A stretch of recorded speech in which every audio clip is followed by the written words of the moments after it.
Salam, axşamınız xeyir olsun. Bugünləri növbəti efirimizdir. Nədir, keçən səfər mən axşam açmışdım efirdən. İki proses statistikanı elə çox bəyənmədim.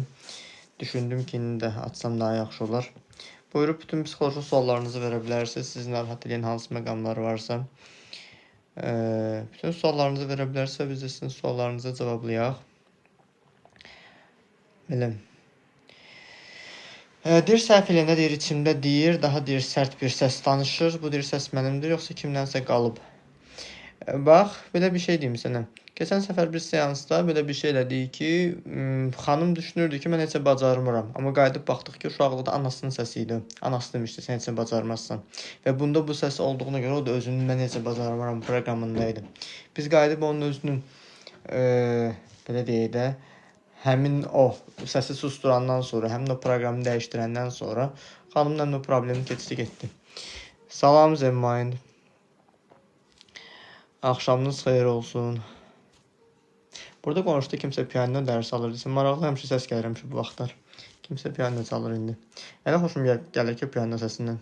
Daha piano mahnılarından. Mənim səsi gəlir siz tərəfə yoxsa yox. Maraqlı bir səsi var. Belə. Deyir, başqalarına qarşı anlayışlıyam. Özümə qarşı deyir, yox. Özümə qarşı anlayışlı olmaq üçün nə etmək olar? Özünə qarşı anlayışlı olmaq üçün deyə özünə qarşı anlayışlı olmalısan. Zarafat bir yana özünü seçməlisən. İnsanları yox, özünü seçməlisən və baxmalısan ki, sən niyə görə özünü yox, digər insanları ön plana çıxardırsan da qayıdıb baxmalısan. Orada sənin mənfəətin nədir? Buradakı mənfəət dırnaq arasındadır ya. Yəni sən zərbə görməyəsən deyənə alacağın bir mənfəətdir. O mənfəətin səni dəyişdiriləndən sonra, sən özünü seçməyə başlayandan sonra özünə qarşı da anlayışlı olacaqsan. Əslində başqalarına qarşı anlayışlı olmağın özünü zərbədən qorumağa qarşı anlayışlı davranmağındır. Deyir, ən yaxşısını etməliyəm deyə düşünürəm. Heç bir şeyin yaxşısını eləyə bilmirəm. Aha. Və sual nədir? Düşünürəm, yəqin sualınız ya mükəmməllikdən qurtulmaqdır da onu necə eləyə bilərəmdir. Mükəmməllikdən qurtularaq həm özü olduğun kimi fərqliliyi qəbullansan, bacarıqları qəbullansan, hər elədiyin şeylə yetinə biləcəksən. Deyir, özüm üçün qərar verirəm, qərarlarımı alıram, tək yaşamağa başlayıram, özümə adlı qazancımı tək təmin etməyə çalışıram, amma alınmır. Sizcə nəyə hardasa düzgün eləmirəm? Nəyə hardasa düzgün eləmirəm deyəndə ki, bilmirəm nəyə düzgün eləyirsiniz, nəyə düzgün eləmirsiniz. Çünki siz hansı seçimlərin, hansı şərtlər altında və hansı duyğular içərisindəsiz bilmirəm. Bu çünki fərddən fərdə dəyişdir, individualdır və sənin özünün belə deyək də yanaşma tərzin, sən nəyi qurmağa çalışırsan, harada səhv edirsən, harada düz edirsən, bilmirəm axım. Zübeydə deyir, təhsilinizi harada almışsınız? Mənim aldığım təhsil almaq istəyirsiniz siz də. Niyə soruşdunuz ki onu? Deyir, dincələndə deyir, sanki deyir, kiməsə yarı yolda qoyuram. Bu deyir, borc hissi deyir, kimindir? Dincələndə kimsə yarı yolda qoymağın özü sənə nankörlük kimi yüklənilib. Yəni, mən səni böyüdüb boy-baş çatdırırım, sən ancaq özünü düşünürsən, bizi düşünmürsən, ancaq öz həyatını düşünürsən deyir, sən yüklənmiş mənfi təlqindir. Və bu baxımdan da qayıdıb o duyğunu dəyişsən, o proqramı sən dəyişdirib aradan qaldırsan, problemin keçib gedəcək. Başqa sual yoxdur burada.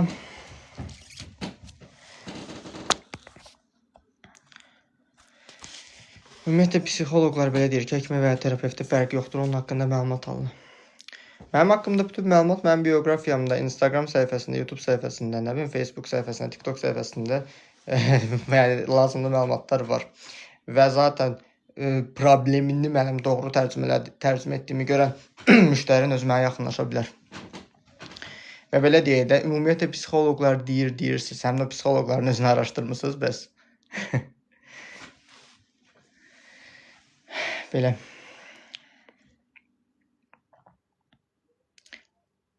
Deyir, keçmişmə deyir, baxanda deyir, həmişə deyir, başqa cür etməliydim deyirəm. Bu deyir, sonsuz kəşki deyir, nəyə dəyişmək istəyir. Keçmişə baxanda nəyəsə belə eləməliydim deməyimin özü əslində mənim keçmişdə dediyim səhvlərdən bugünkü gündə nəticə çıxartmamağım deməkdir. Və sən etdiyin səhvlərə görə özünü qınayırsan, amma doğru eləmirsən. Yəni, peşmançılıq keçirirsən və yaxud da ki, bugünkü günə doğru yol tapa bilməmisən. Amma sən anlamalısan, başa düşməlisən ki, sənin keçmişə qayıdıb özü olduğun kimi qəbul edib bağışlasan və nəzərə alsan ki, mən addım atmağa başlayanda da yerə yıxıla dura yeriməyi öyrənmişəm və danışmağa başlayanda cümlələri səfsüf seçib danışmağı öyrənmişəm, normal standartını anlayıb başa düşsən, o qorxu duyğuları səndən dəyişdirilib getsə, həmin o vəziyyətin də səndən sağalacaq.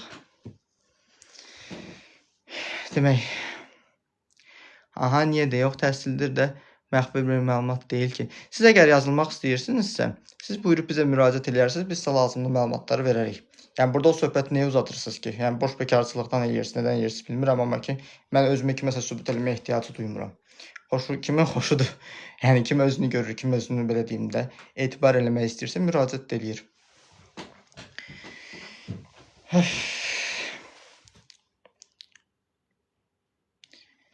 Maraqlı suallar verin. Aha.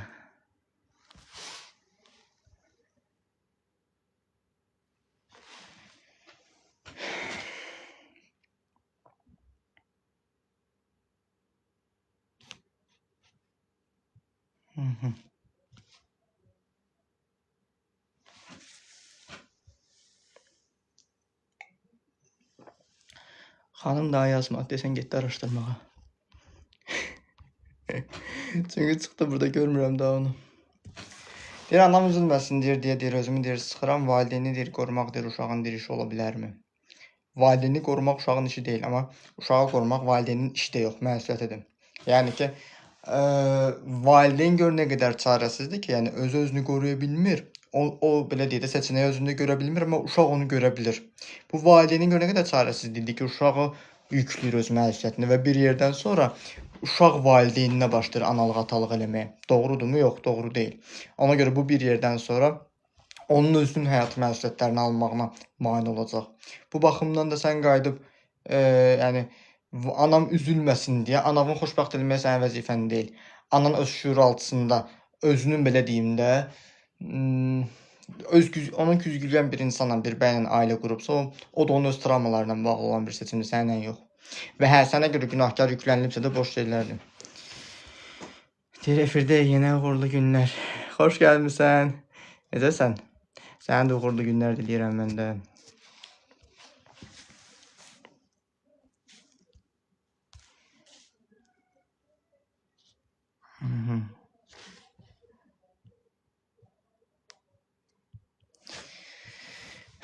Deyir, öz qərarımı verəndə deyir, doğru əminliyi əldə eləyə bilmirəm, amma bilirəm fikirlərim düzgündür.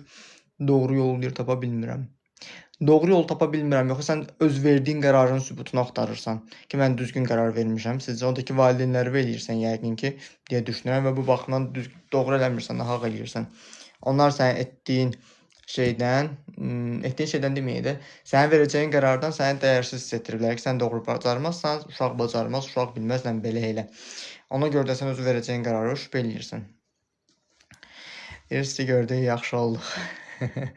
Daim yaxşı olasınız. İnsan insanın gizgisidir. Yəqin ki, bilirsən onda.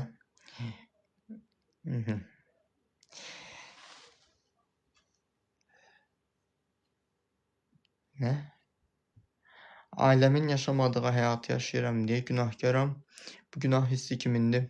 Bu günah hissi, burada günahkarlıq olmamalıdır. Valideynin sənin yaşadığın həyatı yaşamırsa, ona görə mən niyə günahkar olmalıyam ki? Bu sənin özünün səriştəliyindən irəli gəlir ki, sən bacarmısan, sən özünü xilas eləməyə bacarmısan. O deyir, kasıb doğulmaq deyir, sənin günahındır, amma kasıb yaşamaq sənin günahındır. Sən o günaha girmək istəməmisən, öz həyatını qurtarmısansa, valideynin bunu görüb səni qısqanmağı sənin problemin deyil. Əksinə sənin valideynin səndən də yaşda balaca olduğunu göstərir ki, o insan ilə böyüməyib. Yəni bioloji yaşı onun qat-qat yuxarı ola bilər, 50-yə 70-ə çata bilər, ahıl ola bilər, amma ruhi yaşı onun uşaqdır. Bu baxımdan da onun qısqanmağı, onun öz öhdəliyinə buraxmağınızı daha çox məsləhət görürəm. Çünki nəinki valideynlər, ümumiyyətlə insanların yanaşma tərzlərini belə, fikirlərini belə onların öz öhdəliklərinə buraxın. Çünki sən hansı mövqedəsənsə, demək ki, bir yerdə səni tənqid edirlərsə də deyək, nə bilim, alçaldırlarsa da deyək və yaxud da müqayisə edirlərsə də deyək, demək bir yerdə səni üstün görürlər və özlərini anlamırlar deyənə başlayırlar başqalarına fokuslanmağa, amma ki, yenə də istənilən halda özündən başlamalısan. Yəni məni anlamaq üçün də sən özündən başlamalısan. Mən də səni anlamaq üçün özümdən başlamalıyam. Onu anlamadan insanlar başlayırlar digər insanlara sürüklənməyə. Çünki sən mənə baxaraq fərqindəlik yaşaya bilməzsən. Əksinə, sən mənə baxaraq mənim özümü başlayacaqsan müqayisə eləməyə, ya da mən sənə baxaraq başlayacağam özümü səninlə müqayisə eləməyə. Bu yerdə başlayır o balans pozulmağa. Ona görə də doğru deyil. Çünki mən ancaq dünəlimə baxaraq özümü müqayisə eləyə bilərəm.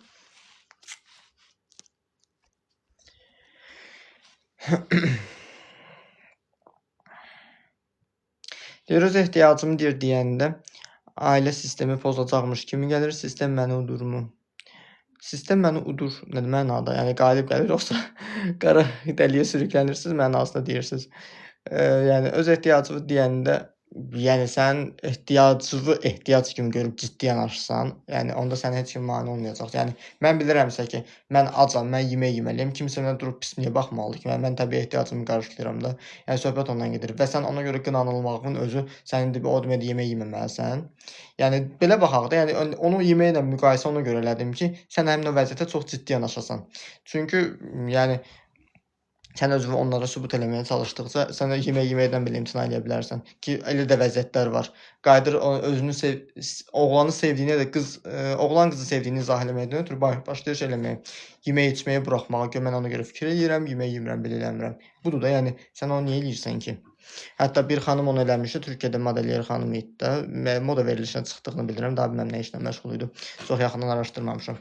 Yəqin ki, tanıyırsınız o neydi adı? Bahar Candanın bacısı deyə bilirəm amma ki, Nihan Candan heç bilmirəmsə, o aclıq qrevi eləmişdi. Anoreksiya xəstəliyini yoluxmuşdu və orada biri onun diyetoloqu idi, yoxsa onun qida proqramını aparan bir xanım deyirdi ki, o deyir sevgilisinin yolunu gözləyirdi, sevgilisi gəlmirdən o da yeməkdən imtina edirdi. Mənim deyir verdiyim yeməyi də deyir şey deyirdi. Yemək istəmirdi. Yəni bu da onu göstərir ki, acıq eləyir onu. Ki, yəni mən səni gör nə günlərə qaldım, belə elədim. O niyə eləyirsiniz ki? Səbəbsiz ağlamaq boğulma nədən ola bilər?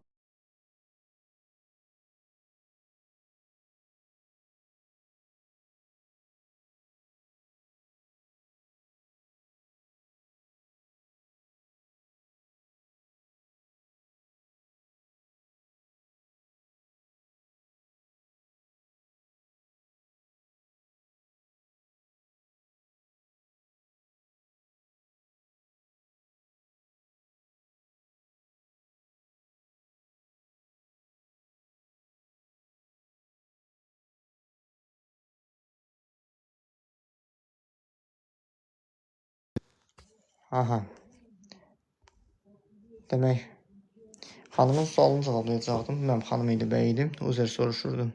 Deyir, səbəbsiz ağlamaq, deyir, boğulma nədən ola bilər? Səbəbsiz ağlamaq, boğulmaq hər kəsin individual olur ki, səni məyus eləyən, səni belə deyim də, boğulmağa qədər gətirib çıxardan nə yaşamısan ki, onu qəbullana bilmirsən və özünü ruhsal olaraq ifadə edə bilmirsən deyə boğulursan. Və səbəbsiz ağlamağın özü də ki, səbəbsiz deyil, həm də özünü ifadə edə bilmirsən, özünə yazığın gəlir deyənəm, yaşadığın hadisəyə görə dəyişən bir duyğudur ki, özünü təzahür edir, göstərir.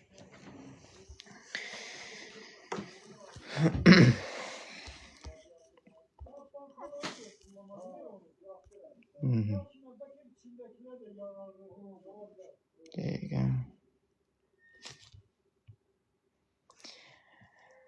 Deyir, mən deyir, sakit yaşamaq istəyirəm, amma ailəmdə bu mümkün olmayıb. Sakit yaşamaq üçün nə etmək olur?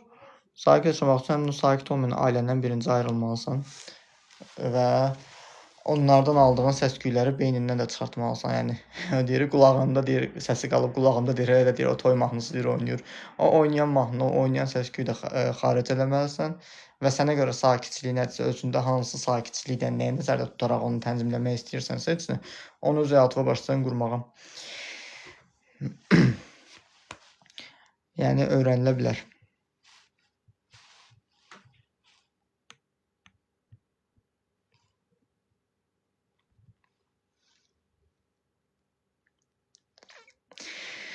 Deyir, yorğunluğum deyir, fiziki deyil, amma deyir, dayanmaq istəyi var. Bu tükənmək nəyin göstəricisidir? Yorğunluq fiziki deyil. zaten deyil. Yorğunluğum psixoloji yorğunluğudur. Hə, məsəl üçün mən yük daşımamışamsa, hər hansı bir şey eləməmişəmsə, mənim yorğunluğum fiziki deyil.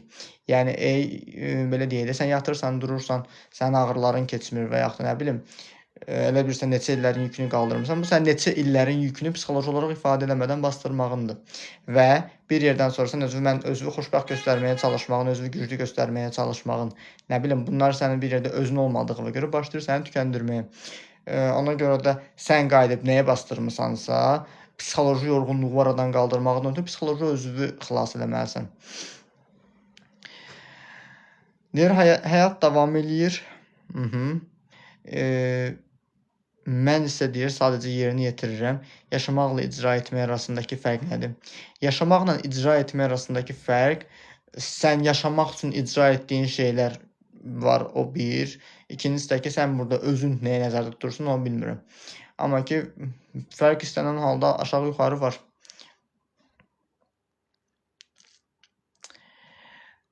Deyir, hər şeyə deyir, çatmalıyam kimi hiss eləyirəm. Dayansam dəyərim itərmi? Hər şeyə çatmalıyam hissi əslində sənin özünü kimlərəsə sübut eləməyə çalışmağındır. Sən dayansan, sənin üçün necə də tənbəldir, əlindən heç bir iş güc gəlmir və sən bunu eşitməməkdən ötürü özünün dəyərinin aşağı düşəcəyini düşünürsən. Amma ki, nəzərə çatdırım ki, Azərbaycanda mentallığımızda bir çox insanlar bu gündədir, tək deyilsən və həmin o toplumdan çıxmaqdan ötürü qayıdıb onu mükəmməl olmağı yox, özünün olduğun kimi möhtəşəm olduğunu anlamalısan. Sən bunu anlayandan sonra həm də daxilində həm də sağlam harmoniya yaranandan sonra düşünürəm ki, bu vəziyyəti sonlandıra bilərsən.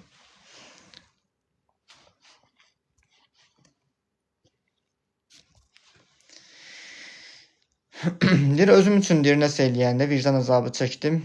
Elə bilirəm ki, valideynlərimə də nəsə etməliyəm. Valideynlərimə də nəsə etməlisəni əslində yüklüyüblər də, yenə də sizə də yüklüyüblər. Yəni nankor olarsan, həm valideyni atıb getmək olmaz belə, elə onun sizə də yüklüyüblər. Amma niyə olmur ki? Yəni tutaq ki, sən özün üçün etdiyin bir şeyi niyə valideynin üçün eləməlisən ki? Səni onu eləyə bilirsənsə, onu eləyə biləcək mövqedəsənsə, səni də dünyaya gətirən valideyn onu özü də özünə eləyə bilər də. Söhbət ondan gedir ki, o xəyanət deyil, sən sadəcə onu yanlış sənə proqramlayıblar və sən bunun xəyanət olduğuna sənə inandıraraq böyüdüblər. Yəni deyirlər bəzən travma nədir? Travma budur. Sənə verdikləri travmanı normal olaraq qəbullandırırlar sənə. Və sən bunu normal olduğunu başa düşdüyünə görə də bugünkü gündə onun əsintisini yaşayırsan.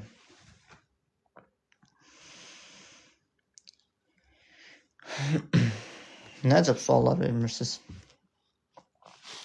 Hərdən dalbadal sual gəlir.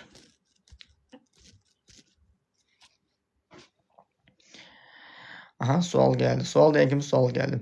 Ayşə xanım deyir, evlənəcəyimiz insanın deyir, ailəsində gizli xəyanət var, sadəcə sevdiyim bilir.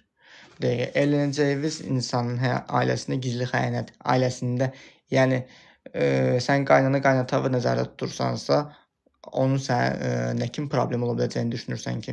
Yəni, burada konkret olaraq sualın nədir? Xəyanət yoxsa sənə qarşı edilmiş bir şeydir? Çünki onu tam başa düşmədim.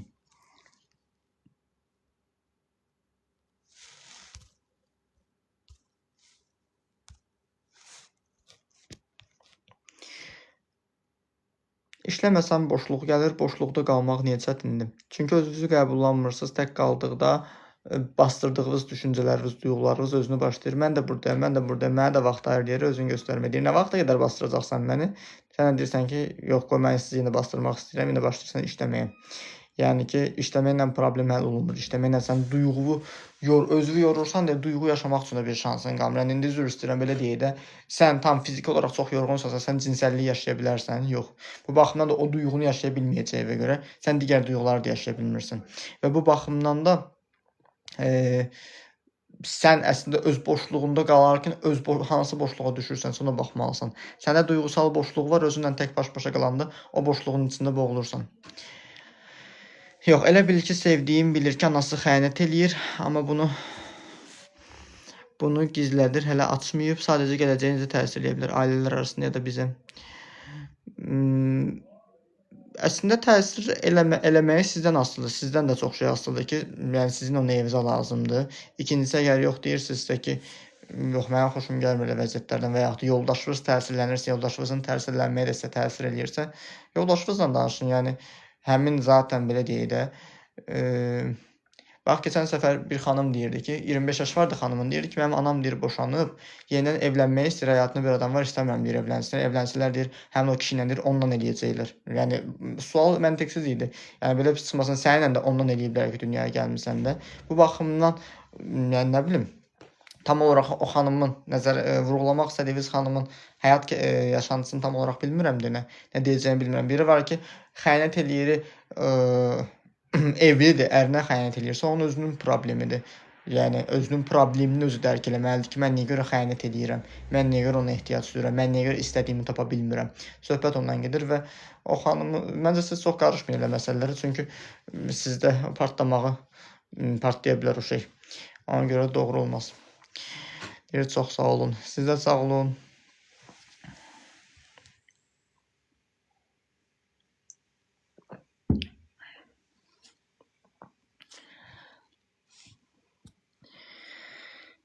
Deyir, mən uzun müddətdir yaxşıyam deyirəm, amma yaxşı deyiləm. Sizcə mən doğrudan da dediyim kimi nə vaxt olacam? Maraqlı sual vermiş əslində. Dediyin kimi olmağın ötürü səni pis eləyən problemləri bir-bir işləyib dəyişməlisən. Yəni səni nə pis eləyir, səni nə hansı vəziyyətdə özünü narahat hiss eləyirsən. Yaxşıyam deməyi başa düşürəm. Sən insanlara problemi bildirmək istəmirsən, bəlkə də sənin problemini bilib səni əzməsinlər deyənə. Onu anladım, o da sənin travmanın kökü olur. Amma ki, digər tərəfdən səni narahat edən duyğunu çıxartsan, olduğun kimi olacaqsan. Zemainter salam, məndə deyir, məndə deyir qəsdən deyil, psixiatrik problemlər səbəbilə keçmişdə etdiyim iyrənc davranışlar, travma və günahkarlıq hissləri. Günahkarlıq hissləri, günahkarlıq duyğusu səndən qayıdıb sağalsa, özü o mental olaraq o duyğunu buraxsan, o keçmişdə etdiyin şeyi, keçmişin təcrübəsi kimi də başa düşə bilərsən. Yəni bu baxımdan da belə deyirəm. Bax, anasını, atasını cinsi münasibətdə görən bir bacı qardaş var idi. Onlar öz dostları ilə bir yerdə uşaq ağlı ilə bir-birlərini soyunurlar, yaxın olmağa çalışırdılar. Yəni o münasibəti təkrarlamağa çalışırdılar. Görsünlər orada prosesdir. Və bir yerdən sonra bunlar böyüyəndə özlərini o şeyə görə günahkar hiss edirdilər. Amma günahkar hiss eləməklərinin özü oydu ki, valideynlərini görəndə günahlandırıblar.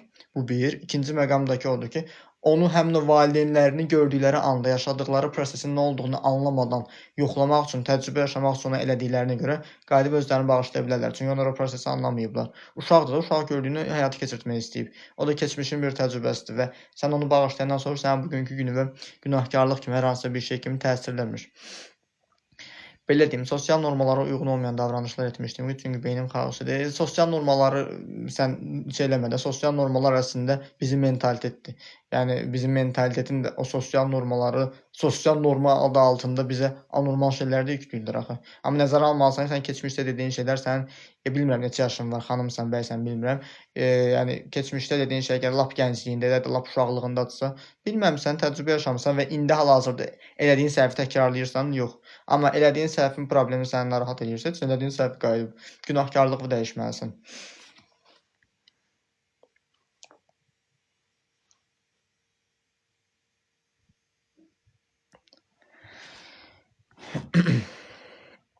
Ona görə də yəni orada çox da ciddi bir problem olmur.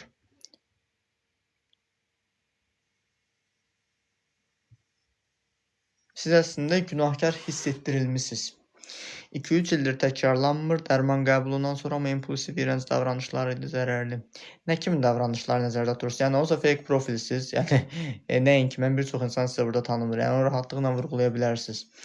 Yəni nə kimi problemlər? Çünki siz problemlər deyəndə nəzərə alıram keçən səfər də profilinizi xatırlayıram ki, cinsi impulsiv bir vəziyyətdəsiniz. Yəni cinsi asılılıq mənasında, impulsiv vərdiş mənasında nəyə eləyirsiniz, nəyə iyrənc görürsünüz və yaxud da ki, o etdiyiniz şeyə görə uşaqlar var ki, masturbasiya elədiyi vaxtda ana qışqırır üstünə, ona görə cinsəllikdən iyrənir. Cinsəlliyin doğru olmadığını düşünür, amma ananın uşağımsa qışqırmağı doğru deyil, axı uşaq öz bədənini tanımağa çalışır. Bu baxımdan da onun elədiyi şeyi qayıdıb anlasa ki, ananın özü üçün cinsəllik cinsi tərbiyədən, inkişafdan qalmış bir insan olub, anlamayıb onu. Bu baxımdan da onu buraxsa keçir gedir. Sərhədləri aşan davranışlar. Bilmirəm daha nə deyəcəyimi.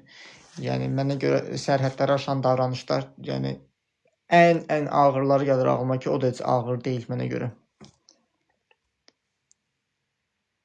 Günahkar bilirsən nə vaxt olursan, sən keçmişdə dediyin səhv olduğu anlayaraq dəyişmirsən, onu bilə-bilə yenə eləyirsən, təkrarlayırsan, onda günahkarsan.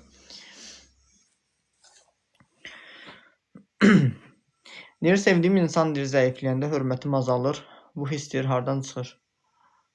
Sevdiyin insan zəifliyində hörmət azalmağı əslində sənin özünün mənfəətindir. Sən özün zəifsən deyəndə, səni əziblər deyəndə, sən özündən güclü bir insanlara arxalanmağa çalışırsan və onu özündən aşağı görəndə sənin içindəki aqressiyanı birbaşa olaraq ona qusursan. Yəni birbaşa olaraq qusmaq, ona ego ilə yuxarıdan aşağı baxmaq da eləyə bilərsən və ya da çox ciddi bir sərt də davrana bilərsən kimi bir davranış çıxa bilər ortaya və bu baxımdan da bilmirəm. Yəni uşaqlıqdan gələn bir proqram deyəndə sizdə o. O deyir, bastı, kəsir, basıldı, yalvarır. Sən bu dəqiqə o vəziyyətdəsən. Uğurlu birinə baxanda deyir, sevinc yox, narahatlıq olur. Bu paxıllıqdır, yoxsa qorxu? Sevinc yox, narahatlıq olmaq. Əslində, uğurlu birinə baxanda özünün niyə görə uğurlu olmadığı düşünüb da özünü qınayırsan. Ona görə narahat olursan. Amma ki, paxıllıq kimi şey olur, üzə çarpır. Amma ki, əslində kökdə yatan səbəb özünü görməməkdir. Özünü anlamamağın, kim olduğu, nə olduğu bilməməyindir. Belə şeyləri yaşamış tək mənəm keçmişdə? Yox, deyilsən. Yəni, ən azı mənə müraciət edə bilənlərin təcrübəsindən bilirəm ki, deyilsən. Yəni, bu baxımdan hər cürə bir şeylər var ki, sadəcə sənin kimi özlərini günahlandırırlar, özlərini qınayırlar, ona görə heç kimə heç nə deyə bilmirlər və elə bilirlər ki, ancaq o şeylər ancaq özlərinin başına gəlir ya da özləri eləyirlər. O baxımdan da yəni tək sən deyirsən, özünü tək hiss eləyirsənsə, yəni düşünürəm ki, doğru fikir vurğuladım. Məmmədov deyir, qaqa, məndə olumsuz düşüncələr narahat eləyir. Başım yüklənib, sosiallaşa da bilmirəm, səbəb nədir? Negativ, olumsuz düşüncələr, nə kimi düşüncələr səni narahat eləyən? Onu mən bilsəm, səbəbi də bilərəm.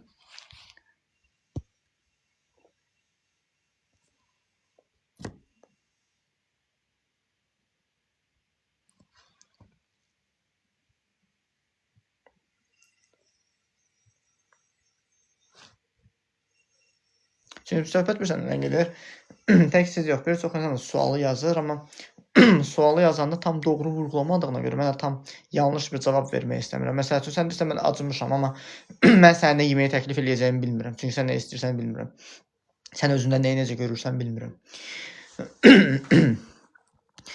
Deyir, mən ayıldım, gecikdim, amma gecə də olsa ayıldım, yoxsa yerim başqa yer idi.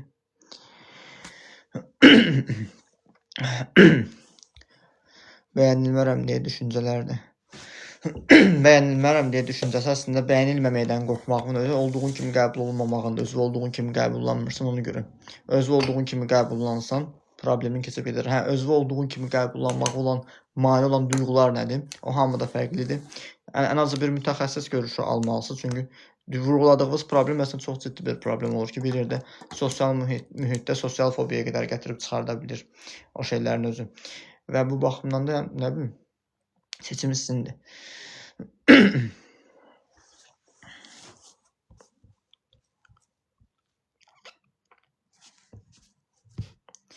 OKP travma yadlaşma hissəmsi məndə mühakimən zəifləşmişdi. Sizin travmalarınız çox dərin olduğuna görə orada deyirək Arab saçı yaranır. Ona görə sizə çox dərin hiss olunur. O baxımdan da səndəki ilkin travmanın kökü əslində o qədər dərin olmur. Burası travma bir necə bir şeydir. Elə bil ki, necə deyək, mesela ağlıma bir şey gəlmədi vurğulamaq üçün, misal çəkmək üçün, amma onu deyə bilərəm ki, balaca bir yüngül bir şeydir ki, o zamanla dərinləşir. Mən niyə boğazım tutuldu bayaqdan?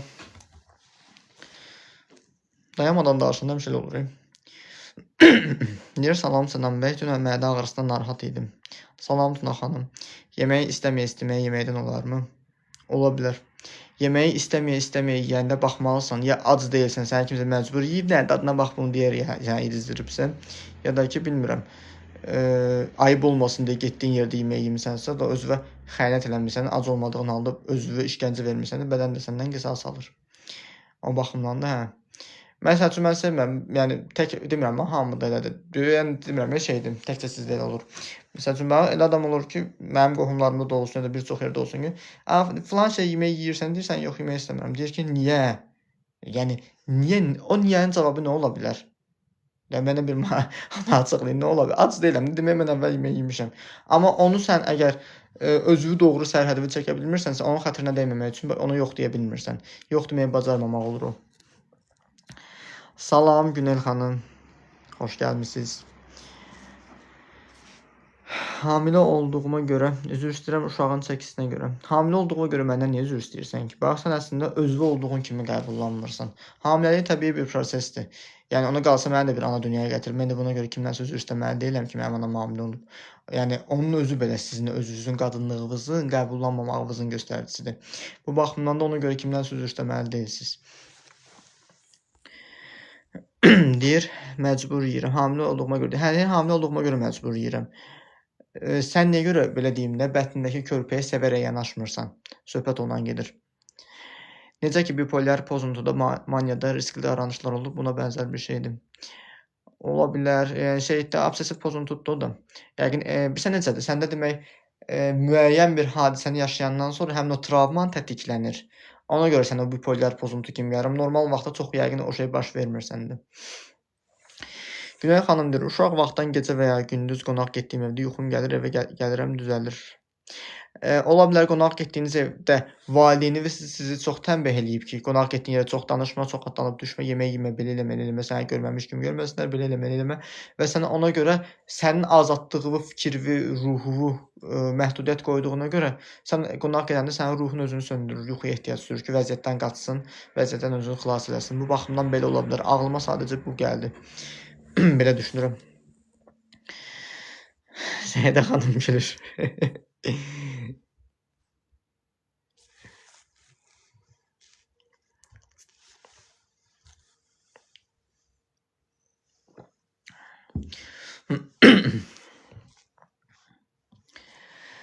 Deyir, bəzən deyir bir şey dağılsın istəyirəm, dağıntı niyə rahatladıcı gəlir? Dağıntı rahatladıcı gəlir çünki birincisi nəyin dağılmağını gözləyirsən.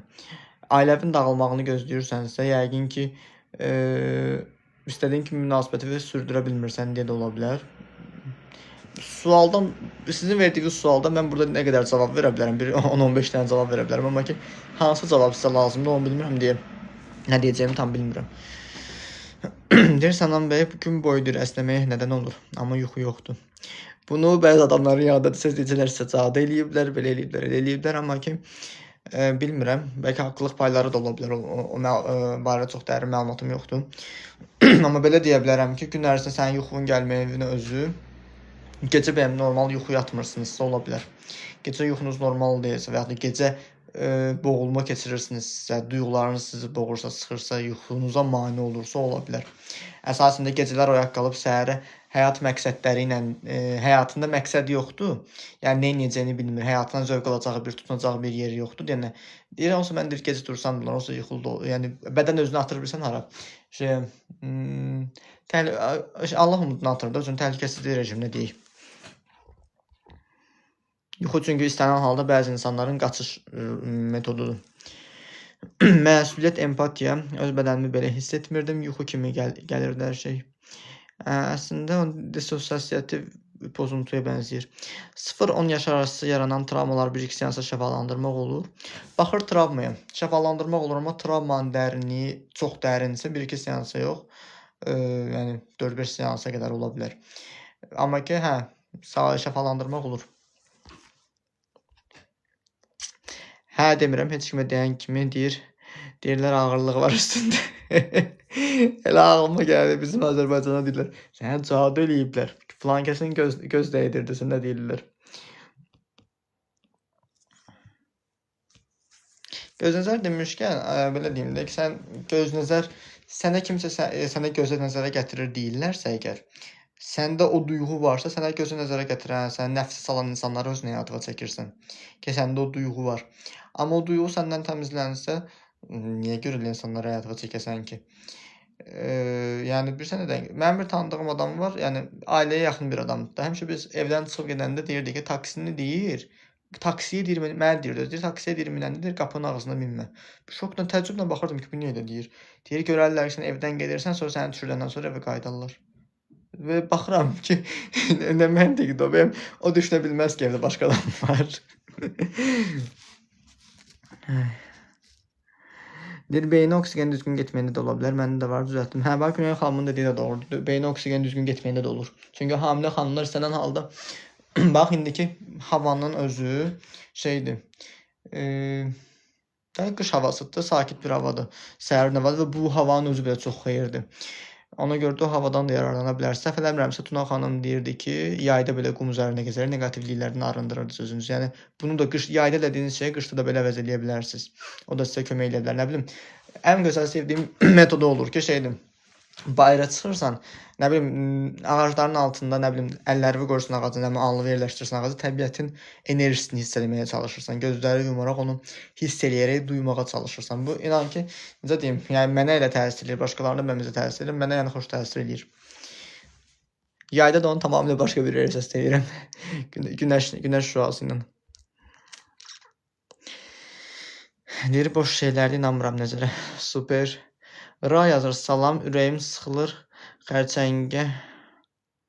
Nə? Xərçəngə yoxsa? Heç nəyə? Mən niyə xərçəngə oxudum o dəqiqə? Heç nəyə deyir, həvəsim yoxdur, ürəyim yuxulu oluram. Depressiya yaşayır səsində. Bu arada rus dilində o qədər çox aramış olmadığını görür, bəs sizə oxuyuram onu. Qoruyucu ad təyin edin və enerji qorunmasına yaradın. Nəzər göz olmayacaq. Təbii ki, inancı əsərdir, əsasəndir. İstənilən halda inancdan çox şey asılıdır. Dissosiasiya travma ilə bağlıdır. Bəli, travma ilə bağlıdır. Dissosiasiya nədir? Həmin andan özünü yad hiss edirsən. Demək, olduğun anı real kimi görmək istəmirsən. Hə, düz deyirsiniz. Torpaq üstündə gəzirdim, indi edirəm. Yadıma gəlir, yayda həmişə canlı efirdə onu vurğuluyordunuz. Yadıma düşdü onlar. Elə o ağlıma gəldi onu vurğulayanda.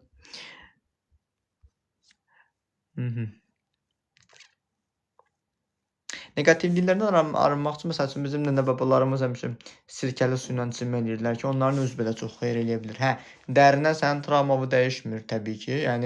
Yəni belə deyim də, sən bitki çayı içərək travmadan sağalmırsan, sadəcə əsəbləri sakitləşdirirsən. Bu baxımdan o yüngülləşdirə bilir. Məsəl üçün, mən üzərliyin qoxusunu sevirəm, amma bir yerdən sonra onu özüm də o qədər olub yandırmışam, şey eləmişim, bütün paltara hopra onu yeyim. Və ona görə çox da onu istifadə edəmirəm. Amma yəni belə təsirləri hamısının çox güclü olur. Səni həmin andakı vəziyyətdən yəni xilas eləyə bilir.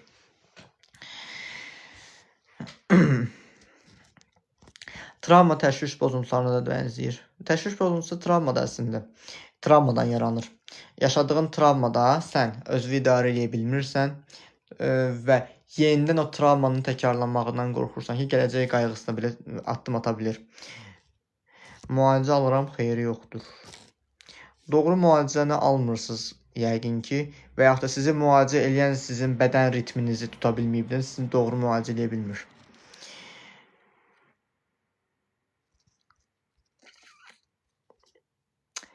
Sonra deyir, mən də deyir, bitki çayı da təsirlənmir. Sizdəki vəziyyət yəqin çox dərindir, ona görə.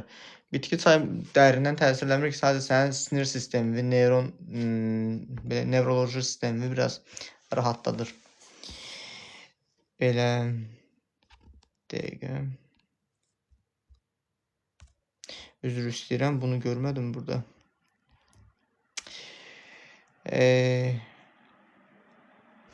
Deyir, dərmanların xeyri yoxdur, dondurur axı. Bəli, dərmanlar dondurur. Mənim valideynimin özü belə bir dəfə dərman istifadə eləmişdi. Mən ondan sonra, mənə mütəxəssis olandan sonra deyir ki, dərman deyir, belə təsir edir. Mənə də maraqlı gəlmişdi. Diqqətlə baxırdım, bilmirəm, səhərdə dərman ötü təsirlənmişdi. Deyir ki, dərman deyir, məndə deyir, şey eləmişdi. Gün ərzində çox yuxulu olursan və əməlli başlı donursan, hər şey belə, səncə olur, necə bir effekt verir, mən onu anladım. Yuxudan durarsan, hər şey belə, necə deyim, neytral yanaşarsın, hər şey heç nə sənə çatmır, bax, o cürlə səni dondurma hissi verir. Və onun özündəki duyğu da elə olmuş, duyğunu dondurmuşdu. Deyir, siz çox savadlıdır, bəzi psixiatrlar dissosiativ pozuntunun nə olduğunu bilmirlər. Təşəkkürlər, deyir, düz siz psixiatr deyilsiniz, amma bilirsiniz bu anlayışları. Psixiatrlar, belə deyim də, Ümumiyyətlə, mən Azərbaycandakı mütəxəssislərin çoxsunu sevmirəm, elə bu şeylərə görə sevmirəm. Çünki insanın bədən ritminə doğru yanaşmırlar. Yəni ki, elə hamıya eyni şeyi yazaraq yola salmağa çalışırlar və nəzərə almalıyıq ki, ümumiyyətlə, psixoloqlarla da psixiatrlar arasında elə də sən deyən çox müsbət bir enerji yoxdur. Onlar da bir-birlərini sevmirlər. Birisi danışaraq terapiya eləmək istəyir, birisi dərman yazaraq yola salmaq istəyir. Mən də onları sevmirəm, çünki bilirəm ki, onların ikisi də doğru yanaşa bilmirlər. Mən hipnozla müalicə etməyə üstünlük verirəm. Bu baxımdan da məsələ nədən gedir? Mən həmişə eyni şeyi deyirəm. Keçən səfər demişdim, ağlıma ən çox batan şey o idi ki, 6 yaşındakı uşaq və 6 yaşındakı uşaq məsələn mənim pasiyentimin uşağı idi, amma mənim öz qohumum var idi ki, onun uşağı 3 yaşı var idi. Anası aparıb ki, uşağım aqressivdir, amma halbuki ananın özü aqressivdir. Psixiatr ona heç nə deməyib, götürüb uşağa dərman yazıb. Nevropatoloji dərman yazıb, uşaq pis neydi? Uşaq bütün gülüb oynayırdı. Halbuki qışqıran uşaq gülüb oynayırdı, amma normal deyildi o.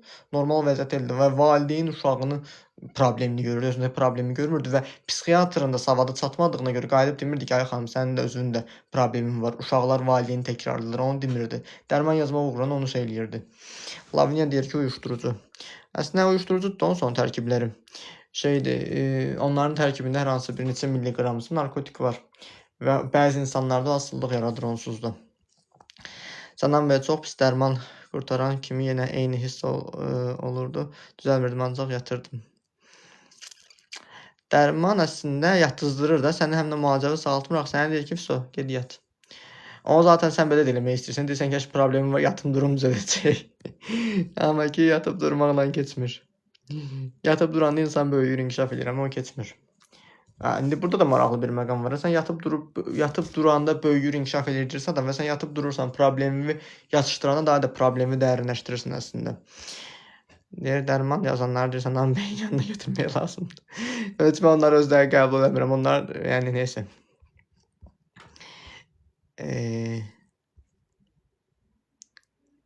O qədər olub ki, nə bilim, bəzi psixiatrlar girib mənə efirdə ağıl verməyə çalışıb. Baxıram ki, fake səhifədən giriblər. Sonradan məlum olub ki, psixiatrdır. Yəni söhbət ondan gedir. Deyir, nevroz deyib, dərman yazırlar, travmaya psixoz deyib, antipsixotik.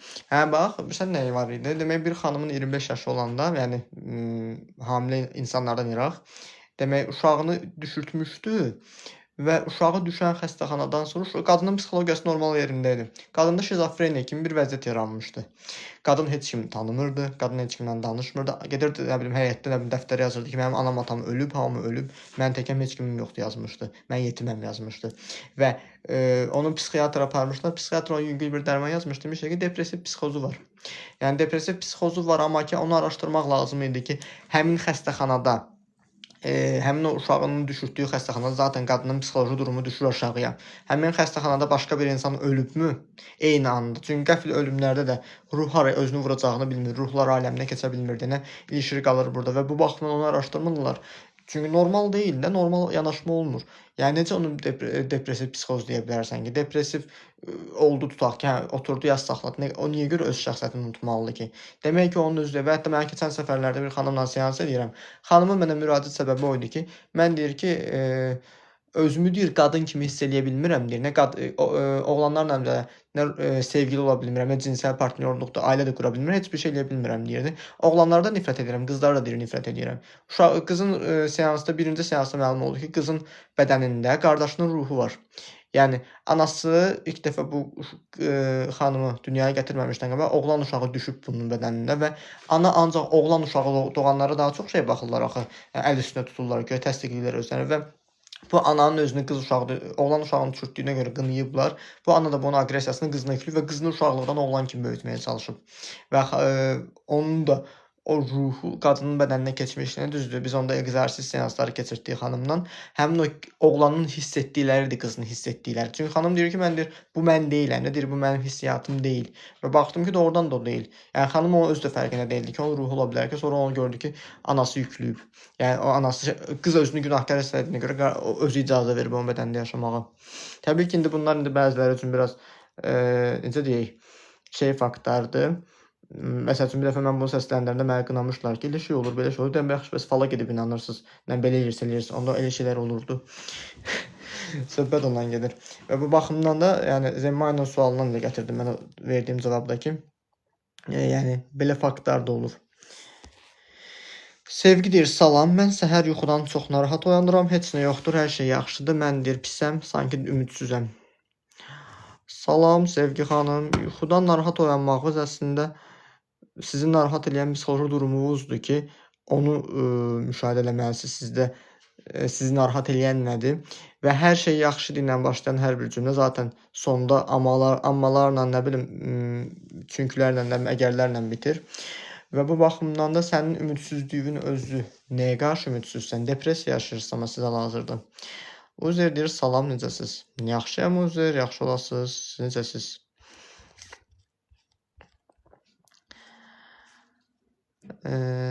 Deyir, sevgi deyir, depressiyadasız olar ki. Tuna xanım doğru cavabladı. Deyir, Laviniya deyir, doktor heç olub ki, münasibətdə olduğunuz adam sizi manipulə etməyə çalışsa, siz heç nəyə yanaşmırsınız. Məndə o duyğular olmadığına görə məni manipulyasiya, yəni eləyə bilmirlər və yəni manipulyasiya məni kimsə eləsə belə mən qayıdıb baxmalıyam ki, demək mənim yeni bir travmamın fərqinə varmış olurum. Onda qayıdıb o duyğumu işləyib sağaltmalı olurum. Amma ki, yəni duyğum sağlam olan, bir nədən gedir söhbət. Sən itdən qorxursansa, it səni üst verəcək. İtdən qorxmursansa, it sənin yanından yəni ötəri keçəcək. Söhbət ondan gedir ki, manipulyasiya eləyənlərin özləri də bilirlər kimi manipulyasiya eləmək lazımdır. Çünki bizim müəllimimiz bizə həmişə deyirdi ki, verbal ünsiyyət, yəni danışıq ünsiyyəti çox kobud bir ünsiyyətdir əslində. Yəni bir insanla sən oturub normal üz-üzə baxaraqdan da ruhlarınızla əlaqə saxlaya bilərsiniz. Adam var ki, oturur bir-birinin yanında söhbət tapmırlar danışmağa, bir-birlərinin yanında sıxılırlar. Demək onların ruhları bir-birinə uyğun deyil. Bu baxımdan da yəni o qurban proqramında olanlar da, narsistlər, sadistlər də onlar da bilirlər kimi qurban kimi manipulyasiya eləməyə lazımdır. O deyir, dəli-dəlini deyir, uzaqdan tanıyır. Manipulyasiya edən insanlar niyə manipulyasiya eləməyə seçir? Bununla fəxr eləyir. Nəyisə bacardığını görmək istəyir, insanları idarə etdiyini görmək istəyir və özünü sübut eləməyə çalışır bir tərəfdən ki, mən də nələrsə bacarıram. Amma ki, anlamır ki, o bacarığı əslində mən də manipulyasiya eləməyi bacarıram da, amma mən manipulyasiya niyə eləməliyəm ki? Söhbət ondan gedir də. O demək deyil ki, bir söz var, deyir ki, söyüş söyməyən insanlar o demək deyil, söyüş bilmirlər. Sadəcə onu eləmirlər ya da ki, eləyəndə də bilirlər harda eləmək lazımdır. Və söhbət ondan gedir ki, yəni fəxr olunası bir şey də deyil, amma ki, o da onların seçimidir. Çünki uşaqdırlar onlar. Onlar uşaqlıqda valideynlər deyirlər, nə bilim, dəqiqə, səni sevirəm və də sonra deyirlər, Allah sənə baş və daş salsın deyirlər, uşağa deyir. Uşaq da deyir ki, nə bilim, qoy onda valideynim mənim istədiyim şey eləmir, qoy mən də özümü öldürməyə cəhd edeyim. Bu da manipulyasiyadır. Valideynin uşağı ötürdüyü yanlış təlqindən uşaq manipulyasiya eləməyi öyrənir. Valideynini qorxu ilə əldə saxlamağa çalışır. Çünki valideyn uşağını qorxu ilə əldə saxlamağa çalışır. Manipulyasiyanı bir insan bir yerdə nümunəni görmürsə, onu eləyə bilmir. Yəni yadınıza saxlayın ki, yalan danışan insanları valideynlərin çox yüksək qadağaları o vəziyyətə gətirir, çıxardır. Yəni valideyn davamlı uşağını sıxırsa, boğursa, sıxma boğmaya salırsa, o uşaq professional yalançı olaraq böyüyür.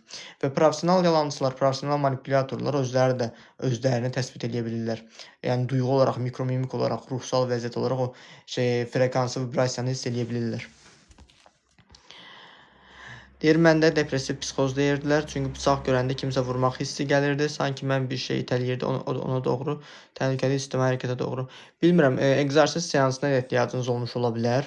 Bəlkə də o siz deyilsiniz, bilmirəm. Amma digər tərəfdən də bilsən nə olur? Günahkarlıq duyğusu olan insanlara və yaxud da deyirlər, uşaq məsəl üçün deyir ki, tutaq ki, uşağın bıçağın adamın əlini kəsməyindən xəbəri olmur. Ana ata uşağına deyir ki, sən bıçağı əlinə götürmə, özünü kəsərsən. Onu çox şiddətlə deyir və yaxud da kiməsə vurarsan, bıçağı mənə verəndə deyir, belə vermə, kimisə bilən bıçaqlayarsan, onu günahkarlıq kimi yükləyir və səndə də belə bir şey qalır ki, bəlkə mən onu eləyərəm, bəlkə mən bunu eləyərəm kimi bir uşaqda o düşüncə yarana bilir. Onu eləsəm nə olardı ki, və bu obsessiv düşüncəyə çevrilir irəli zamanlarda.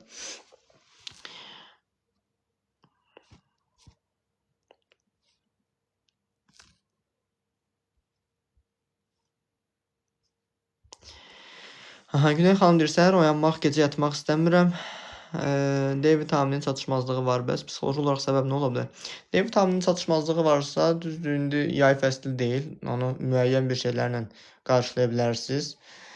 Amma psixoloji tərəfi gecə yatmaq istəmirsən, çünki gündüz həyatını istədiyin kimi yaşaya bilmirsən. Bəlkə də insanlar sənin həyatına müdaxilə edir, yəni gecə hamı yatanda özün istədiyin kimi rahat sərbəst olursan. və səhər dura bilməməyin səbəbi də özü olduğun kimi qəbul olunub öz sərhədlərini çəkə bilməməyin ola bilər. Məqsədsizlik, məsuliyyətsizlik, özgüvənsizlik, bu bir çox problemlər ola bilər. Deyir, kimdə nə yoxdur, bir də ondan danışırlar. Düzdür, o düzdür. Lavniya deyir, doğru.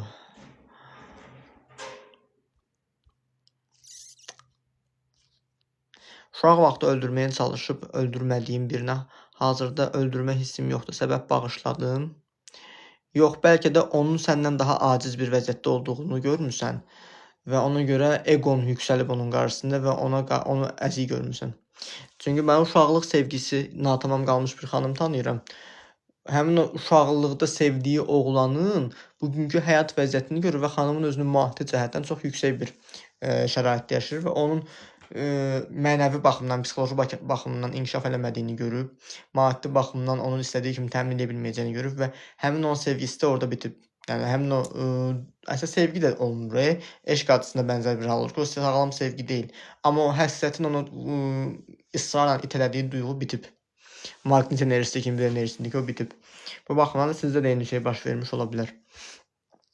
Yoxsa bastırdım. Bastırmış ola bilərsə, amma ən çox bayaq dediyim şey məncə düzgündür. Deyir, bacım idi, bıçaqla deyir, yatanda boğazını kəsməyə getmişdim. Kəsəcəkdim də, ata çıxıb üstünə alıb əlimdən. İndi iş orasındadır ki, sənin bacının üstünə bıçaqla getməyinin günahkarı sənin valideynlərindir. Bəli, cinsi asılılığa normal kompulsiv cinsi hərəkətlər travmadan qaçış səbəbi ilə ola bilər.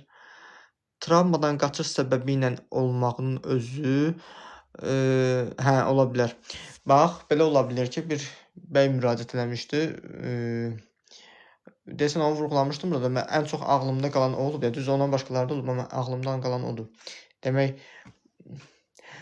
uşağın 6 yaşı olanda atası evə başqa qadın gətirir və öz xanımını, öz arvadını ona xidmət elətdirməyə çalışır zorla və qadının bu şiddətlə həm xəyanət, həm dəyərsizləşdirmək, şəxsiyyətin alçaldılması şeyini görəndə, ananı alçaq mövqedə görəndə birbaşa olaraq ataya nifrət yaranmışdı onda və mən atam kimi olmaq istəmirəm. Uşaqda bunu 6 yaş var, elə bilir ki, bütün kişilər atası kimi olur və mən atam kimi olmaq istəmirəm, mən qadına qarşı belə davranmaq istəmirəmi? Şüur altında məntiq yoxdur. 7 yaşından sonra məntiq inkişaf eləyir və bunun şüur altının düz məntiqi mən kişi olmaq istəmirəm kimi yazıb öz limbik beyninə, şüur altısına və ona görə də qadınlarla münasibət yaşamaq istəmirdi və sizin dediyinizə gətirirəm, deyir, travmadan qaçmaq üçün, atası kimi olmamaq üçün həmcinsdə meyil duyurdu.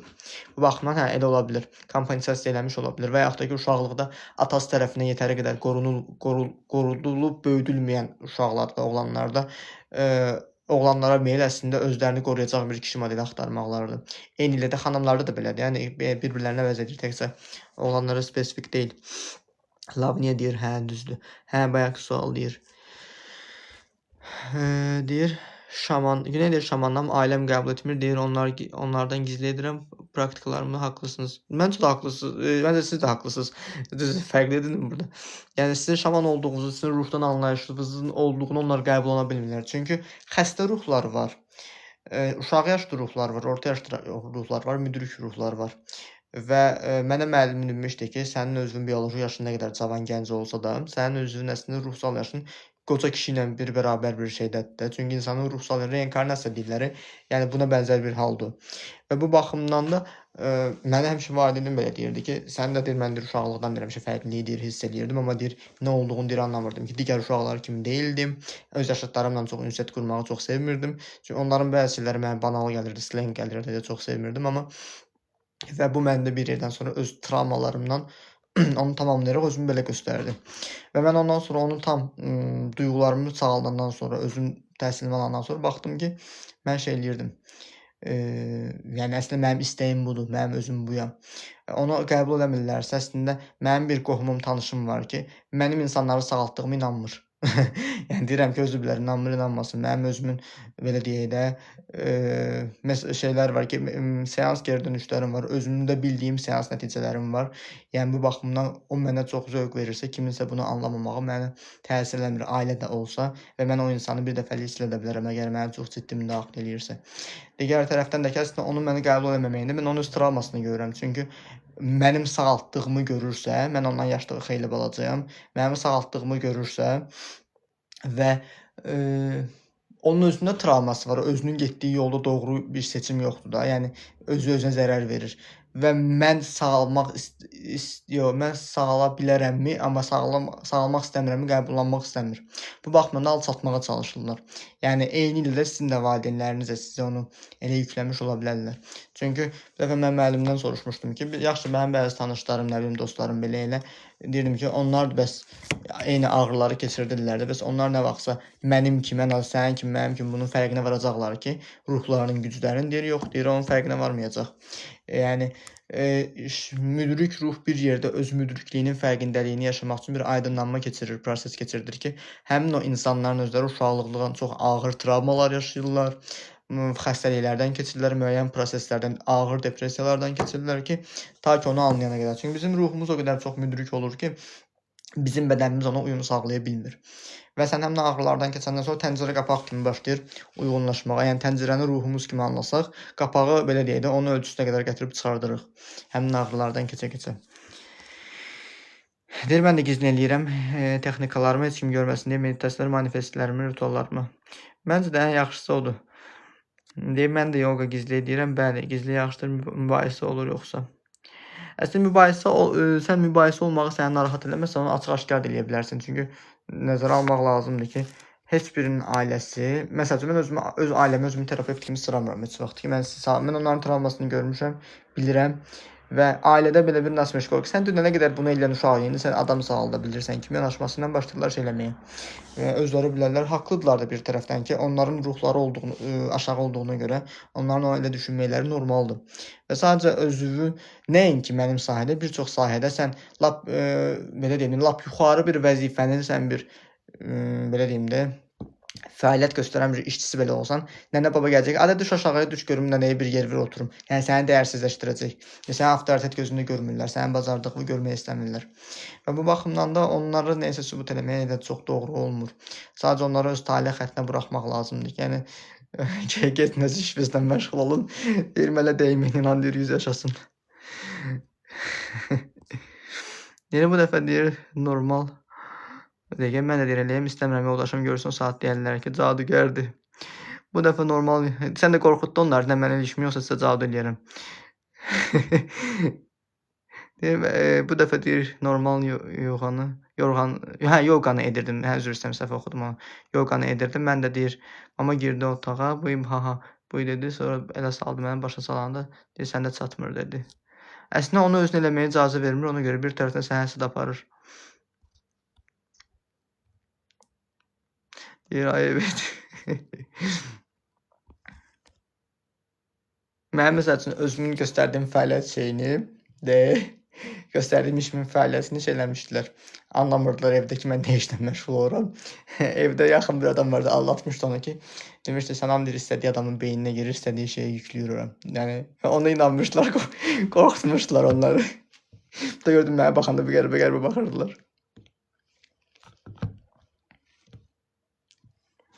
Düzdür, ayaqüstü hipnozlar da olur. Yəni ayaqüstü deyəndə, yəni belə deyim də, transa salmadan, induksiya oxunmadan da olur. Amma ki, onun texnikasını mən çox şey eləmirəm, o lap dərin də öyrənməmişəm. Çünki zaten mənim əlimdə bu şey var da. Çünki istənilən halda bir insan hipnoz olmaq istəmirsə, onu hipnoza salmaq olmur. Doğru olmur. Deyir, cinsi asılılıqdan deyir və travmadan qurtulmaq mümkündür. Bəli, mümkündür. Həkimə aparırlar, deyir, dəxilsiz hərəkətlər eləyir. O həkim anlamırsa onu, artıq həkim də əslində belə deyək də, səni həkimə aparanlarla eyni düşüncədədir. İndi gör düşüncəni. Deyir, məndə müdrik ruham və sonuncu reinkarnasiyamdır. Əslində o ruh kamilləşəndən sonra əbədiləşməyə doğru gedirlər deyirlər, amma ki, bilmirəm, indi məndən əvvəl yaşayıb ölən bir insan necə olub, necə həyat yaşayıb və yaxud da bəlkə də onun yarım qoyduğu şeyləri mən bu cür tamamlayıram və yaxud da ki, ezoterikada, ruhlar aləmində bəlkə mən bir imzalama eləmişdim, müqavilə bağlamışdım ki, mən müəyyən vaxtdan sonra terapevt olacağam, insanları sağalacağam və indiki andakı canlı efir açacağam, məsəl üçün Günelin sualını cavablayacağam. Yəni onu bilmirik, amma ola da bilər.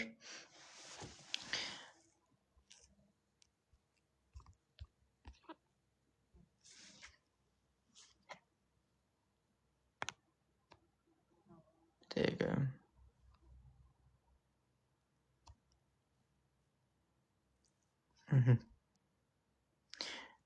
ekrana şey gəldi, canlı yayın sonlanacaq. Bayaqlar zəng gəlmişdi, bağladım.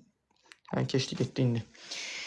TikTokda belə bir şey var ki, TikTokda sən şey eləyəndə, canlı yayın deyə canlı açıb çıxanda ya da nə bilim şey eləyəndə, danışmadan oturanda TikTok şeyləri avtomatik olaraq səni bağlayır canlı yayını. Mən də dedim, ay bu nədir burada gəldi. Neysə. Deyir, mən də deyir, yaşıdlarla deyir, danışmırdım. Deyir, mənə görə həkimdən üstündür sizin yanaşma və bizə rəhbərliyiniz. Təşəkkür edirəm, mən də düşünürəm və sizlərə aydınlatmaq da mənə çox, belə deyim də, məmnuniyyətdir.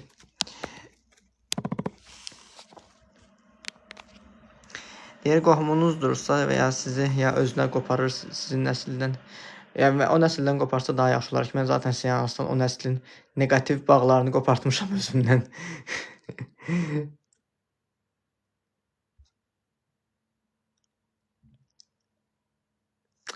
Deyir, siz haralıydınız? Azərbaycanlıyam. Bir OKP plus sensasiyonluq plus travma plus sterilizasiya təsəvvür edin. O da necə tələyə salır adamı. Təsəvvür edirəm. Yəni həmin o deyir, şeydir, bir-bir incə-incə işləyib sıx toxumaq lazımdır. Elə yanaşaraq da vəziyyətə son qoymaq olar.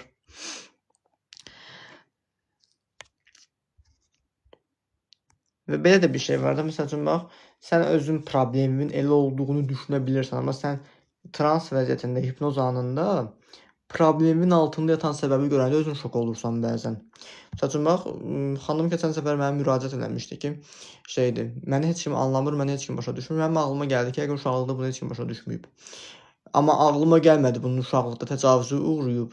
Təcavüz eləməyə çalışıblar, anası atası ona inanmayıb, o ağlıma gəlmədi və onu mən özümdə görəndə bir anda təəccübləndim və o özü də təəccübləndi.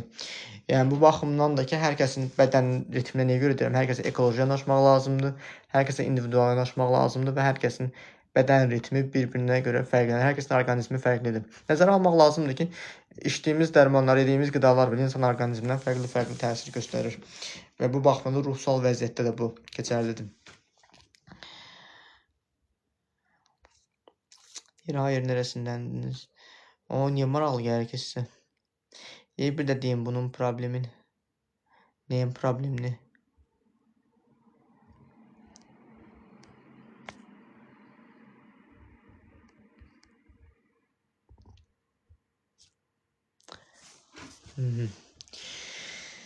Belə suallar yoxdur, bayaqda maraqlı suallar verirdiniz. Deyir, sonuncu dediyiniz uşaq təcavüzə uğrayıb. Hə, həmin o uşağın özü anası əslində ona inanmışdı. Prosta anası qızını qoruya bilmirdi, inanmamış rolunu oynayırdı. O kəmalimi yapmaz deyirdi. Düzdür, uşağı təcavüz etməyə çalışan qadının əri deyildi, yaxın bir qohumları idi. Qadın özünü qoruya bilmir. Özünü qoruya bilmədiyinə görə qızını qorumağa da hünəri çatmamışdı, yəni onu keçirməyə çalışmışdı. Çünki xanım deyirdi ki, nə bilim, təcavüzə tam məruz qalmamışdı ya. Sadəcə o əsnada idi, ona yaxın bir iyrənc vəziyyət idi. Və də təcavüz anormal bir şeydir. Yaxşı, doktor sormuyorum. Kompulsiv cinsi davranışlar siz dediyiniz məsələlər arasında fərqləri və oxşarlıqlar var. Fərqlər, oxşarlıqlar hər kəsdə fərqli olur. Məsəl üçün, bax, anal yolla cinsi əlaqədə olan xanım o cinsi əlaqədə olduğuna görə, özündən iyrəndiyinə görə ayaq yolundan çıxanda, yəni yuyunub çıxanda belə, hamamdan çıxıb yuyunub çıxanda belə davamlı olaraq yenə gedib yuyunurdu və o elədiyi şeydən özünü günahkar hiss edirdi, yəni iyrənirdi özündən və özünün pak olmadığını, təmiz olmadığını düşünürdü və belə fərqlər və oxşarlıqlar şeylər olur. Yəni kompulsiv davranışlara çevrilir. Sandra deyir, nə? Cavabladım da. O təcavüz edənlər deyir, niyə bunu edir? Anormaldırlar.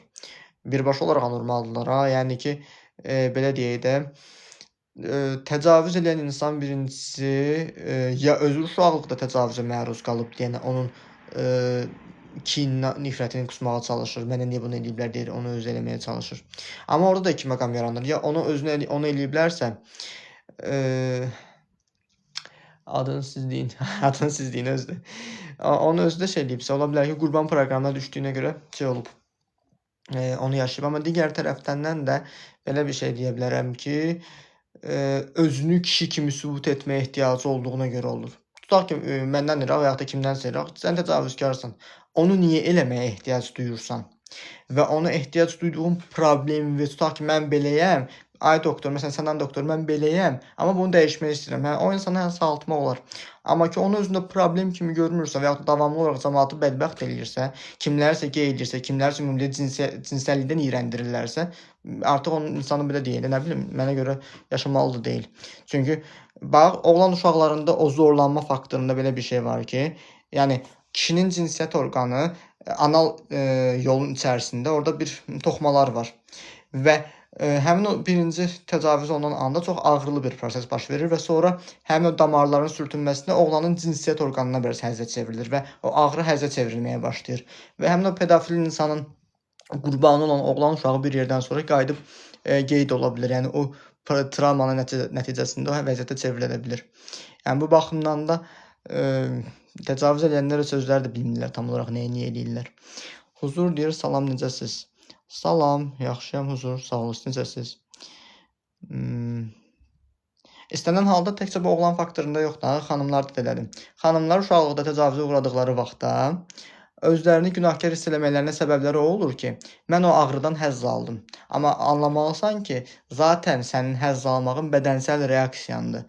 Bizim cinsiyyət orqanımızda 8000 və 8000-dən daha çox sinir ucluqları yerləşir. Yəni belə deyim də, normal deyil, amma yolda sənə kimsə gəlib əl atsa və yaxud da sənə kimsə riskə toxunsa, sənin bir anda dürtülmə kimi bir refleksin avtomatik aktivləşəcək. Yəni bir anda cinsəl bir dürtü hiss eləyəcəksən. Yəni bu baxımdan da onun özünü görürsən, qayıdıb özünü bağışlamalısan. Yəni mən bu xəyanətlərimi, təcavüzü gördüyümə görə özünü bağışlamalısan. Çünki olmuşdu, elə bir xanım olmuşdu məndə. Demək, uşaqlıqda 5 yaşından 7-ci sinifə qədər təcavüz olunmuşdu və həmin o təcavüzdə aybaşı olmağa başlayanda xanım özünü günahkar hiss eləyirdi. Çünki təcavüz vaxtında ondan ifraz olunan qanı özü aybaşı olarkən onda ifraz olunduğunu görmüşdü və o mental olaraq bədən ona duyğunu xatırlatmışdı. Xanım ümumiyyətlə hər şeydən iyrənmişdi, qadınlığından iyrənmişdi, özündən iyrənmişdi və belə filan bəsməkən və onunla biz bir seans səhv eləmirəmsə işlədik, onun problemini həll elədim. Düz bir seansa həll oldu. Çünki xanım o qədər istəkli idi ki, onu həll eləməkdə. Problemi heç dərin də deyildi. Ona görə dərin olmadığına görə bir seansla həll olundu. Və həmin onun o problemi keçəndən sonra mənə geri dönüş elədik, mən nəfəs ala bilirəm. Mən düşündüm ki, yəqin rahatlama keçirdim. Amma sən demə xanımın özü təcavüz sırasında nəfəs-nəfəsə qaldığına görə burnunda problem yaranıbmış və o vurğulayırdı ki, bir neçə dənə həkimlərə getmişdim. Mənə deyirdilər, sənin burnunda heç bir problem yoxdur. Mən özüm də dəhşətə gəldim ki, gör nəyə bağlıymış.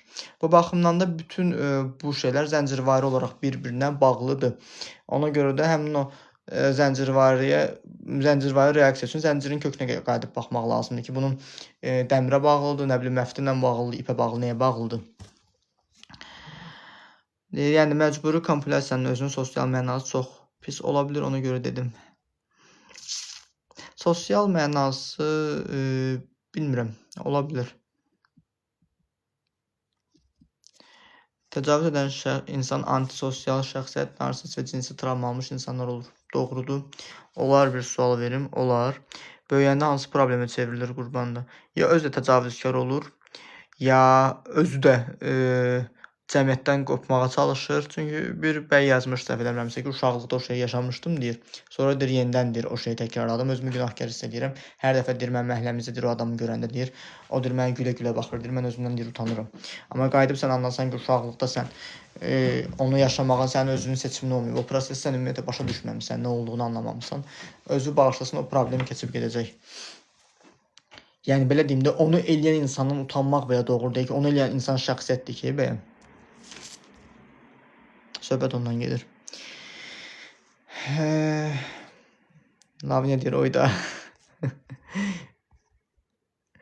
Deyir, diqqət pozulmasını necə aradan qaldıra bilərəm? Diqqət pozulmasını aradan qaldırmaqdan ötürü sənin diqqətini yayındıran və sənin diqqətinin yayınmağına səni sövq edən duyğuya baxmalısan. Diqqətini yayındıran nə olur? Və yaxud da fokuslanmaq niyə istəmirsən? Amma bəli, mütəxəssis yardım olaraq aradan qaldıra bilərsən. Məsəl üçün, belə deyək də, diqqət pozuntusu deyilən bir sindrom var ki, diqqət əksikliyi, hiperaktivitə pozğunluğu deyirlər. Amma mən ona diqqət əksikliyindən çox diqqət yayınıqlığı deyirəm. Uşaqdır, oyun oynayır, nə bilim, dərs oxuyur. Evdə ana ilə ata qırışma yaşayır, dava həngamə gedir, bir-birlərini qırıb çatırlar. və uşaq onu eşidəndə o davanın ona görə olduğunu düşünür ya da hiss etdirilir ona və yaxud da ki, özünün o davaya qarışacağından qorxur. Çünki prosesin nə olduğunu anlamır. Və uşağın fikri dərsindən çox qalır qıraqda. Qıraqdakı təhlükəyə daha çox fokuslanır ki, o təhlükəyə qarşı hazırlıqsız tutulmasın, hazırlıqlı olsun. Bu baxımdan diqqət yayınıqlığı ola bilər. Ürəyim deyir, qalxdı bu söhbətdən, real pis hiss elədim özümü. Əslində, belə deyim də, deyə də bilmərəm sənin ürəyi bu dəqiqə niyə görə qaldırır, sənə niyə təsir eləyir. Amma doğrudan da təsirli bir şeydir ki, doğru deyil də, normal bir vəziyyətdir. Deyir, xalam oğlu rəhmətli güya mənə deyir, oynayırdı, sonra anlamamışam. Yəni, doğru yanaşma olmur o da. Dediyiniz kimi, yadıma bir şey saldınız ki, demək, neysə misal çəkəcəkdim elə ona aid. Hə, bir xanım mənə müraciət eləmişdi. Xanımın problemi tamam başqa bir problem idi. Onunla da bu mövzularla bağlı müşahidə apardıq. Konsultasiya vaxtı ona aid bir sual verdi mənə də sizin kimi. Dedi ki, mənə uşaqlıqda deyir, dayım deyir, əl atmışdı deyir, erogen zonalarımı əlləyirdi. Mən deyir, getmişdim psixoloqa, psixoloq mənə deyir ki, sənin dayın deyir, ehtiraslanmışdı deyənə, libidosu yüksəlmişdi, sənə əl atmağı normaldır. Belə baxıram üzünə ki, yəni deyirəm, sənin dayın zorlasaydı, ona haqq qazandıracaqdın. Risk duruq düzmə vaxtı. Yəni ki, dayı mənə zorluysa, o necə düşünə bilərəm ki, libidosu yüksəlmişdi. Anormallıqdır axı və xanımın da psixoloq travması, psixoloqun özü ona travma vermişdi ki, xanım düşünürdü ki, hamı mənə əlləyə bilər, hamı mənə əl vura bilər. Yəni görürsüz bu dəhşət vəziyyəti. Çünki ümumiyyətlə psixoloqların kodeksinə görə düzdür, zoofiliya olsun, şey olsun, pedofiliya olsun, parafiliya olsun, nə olursa olsun, onları biraz hər şey saya bilirlər, amma ki, geyliyi, lezbiyanlığı, nə bilim, bir çox şeyi normal sayırlar. Onlara görə normaldır. Və bir şey də ayırd eləmişəm ki, Azərbaycan psixoloqlarına xarici psixoloqların arasındakı fərqi olur ki, ümumi psixologiyada homoseksuallığa normal baxırlar və digər tərəfdən şey yaranır. Azərbaycanın mentallığına sığdıraraq psixologiyanı dəyişirlər. Amma deyirlər ki, belə eləməlisən, xoşun gəlsə ki, belə elə deyirlər. Amma ki, travmanın kökünə baxmırlar ki, bunun kök səbəbi nə olur? Məsələn, mənim öz şəxsi təcrübəmdən deyə bilərəm ki, Azərbaycandakı bir 100-dən yarı çox xanımların tam təcavüz olunması ilə bir keçmişləri var. Yəni, bu da ki, mənim özümün seanslarımdan, konsultasiyalarımdan müraciət edənlərdən çıxartdığım təcrübədir ki, var. Və bu baxımdan da çox iyrəncdir, amma ki, cinsi tərbiyənin olmamağı, bir çox şeylərin yerli-yerində olmamağı bunu ortaya çıxardır. Məsəl üçün, xarici ölkələrdə seks oyuncaqları satılan mağazalar olur, amma burada o yoxdur. Söhbət də o şeydən gedir. Ümumilikdə onu belə qadağa kimi baxırlar.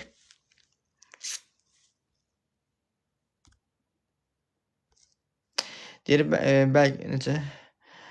Deyir, Sandra deyir, mən pis oldum, təcavüzə məruz qalıb hələ dəyişmələr keçirənlərə yazıq qız. Bəlkə də o iyrəndirib məni. Ola bilər o iyrəndirib səni və nəzərə almalısan ki, uşaqlıqda təcavüzə məruz qalan qadınların özləri ərləri ilə cinsi münasibətdən iyrənirlər. Çünki ilk dəfə bədənin cinsi təcrübəsi zorakılıqla olubsa, nə qədər öz istəyi ilə, üzr istəyirəm, yəni o yatağa girsə də yenə də iyrənir, qorxu yaşayır. Oğlanlar da pis oldum geyliyə yönəlmə səbəblərinə görə. Əslində hə, indi düzdür, onu tam doğru şey eləmirlər və çox şey olsun, Dünya Səhiyyə Təşkilatı homoseksuallığı xəstəlik sırasından çıxardı. Bunun özü də bir siyasi bir şeydir və bu baxımdan da onu təbliğ eləyirlər. Və belə deyək də, və bu baxımdan da travması olu o yolda olan insanlar onu doğru başa düşmürlər. Mən elə bu mövzu ilə bağlı harasa bir 6-7 ay bundan qabaq bir video paylaşmışdım. Daha orada mənə yıxdılar, sürdülər yerə ki, sən nə bilim, o necə travmadan ola bilər, niyə sən nə bilim, şeylər. Biri yazdı ki, sən niyə görə qeylərə haqq verirsən, niyə belə edirsən? Yəni nəzərə almaq lazım, mənə onun dini mənsubiyyəti maraqlı deyil. Onun heç bir necə həyatı mənə qətiyyən maraqlı deyil. Mənə görə o insandır, probleminə görə mənə müraciət eləyib. Yəni bu baxımdan da mən qayıdıb onun verdiyim nəticədən sonra mən görürəmsə ki, problemin səbəbi budur. Mən onu sənin dediyin şeydən sən nə qədər deyirsən, mənim onda beynimə girmir. Yəni ki, qəbul eləmirlər qeyliyin, lesbiyanlığın travmadan qaynaqlandığını. Yəni tamam, onu qəbul eləmirsinizsə, bunu normallaşdırmağa çalışırsınızsa, niyə onda pedofillərə normal baxmırsınız? Niyə onda və yaxud da şeyə, nə bilim, narsistlərə, sadistlərə normal baxmırsınız? Falan kəs mənim üstümə qışqırdı, məni alçatmağa çalışır. Niyə onda ona normal baxmırsınız? Ona travma kimi nəzərə alırsınız? Yəni bunu normallaşdırmıram, amma hamısı normaldır, amma hər kəs özünə sərf eləni deyir orada. O da mənə çox xoş gəlmir. Vay dəhşət.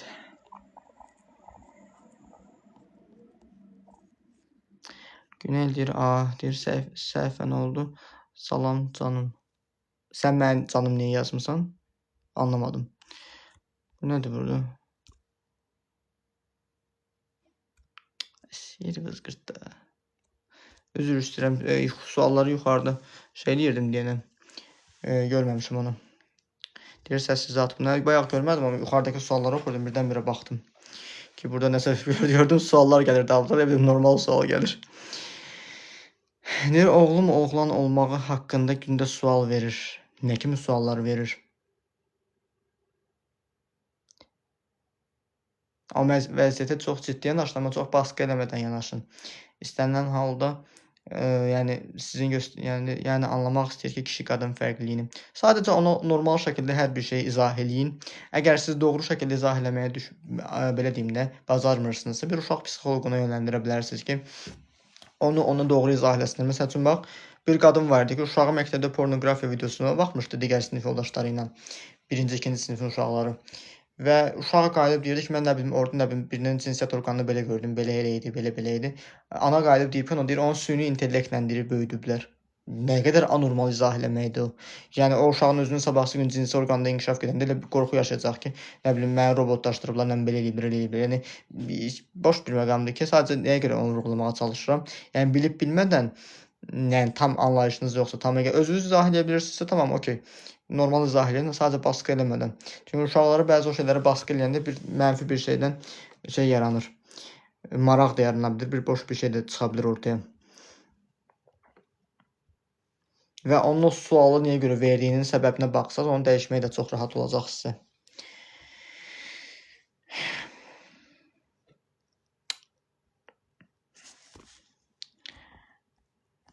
Lab niyə gülür? Deyir, izah edirəm, deməyim odur ki, anlamaq istəyirlər. Uşaqlar var ki, söz ilə anlayır. Uşaqlar zaten sözlə anlayırlar. Prosta uşaqları baş salmırlar.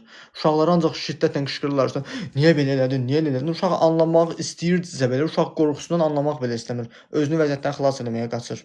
Amma baxımdan da ki, uşaqlar zaten bizi kopyalayırlar. Böyüklərə baxırlar ki, düşünürəm ki, siz də indi yəni bu sualı ən az mənə bir mütəxəssisə verdiyinizə görə, demək siz də uşağınız üçün onu doğru istiqamət vermək istəyirsiniz. Sadəcə onlara çox baskı eləmədən hər bir şey doğru şeylə izah edə bilərsiniz ki, və əlavə də edə bilərsən ki, böyüyə zaten onun sənin bədənin də inkişaf elədikcə hər bir şey başa düşəcəksən. Onu doğru izah edə bilərsən ona.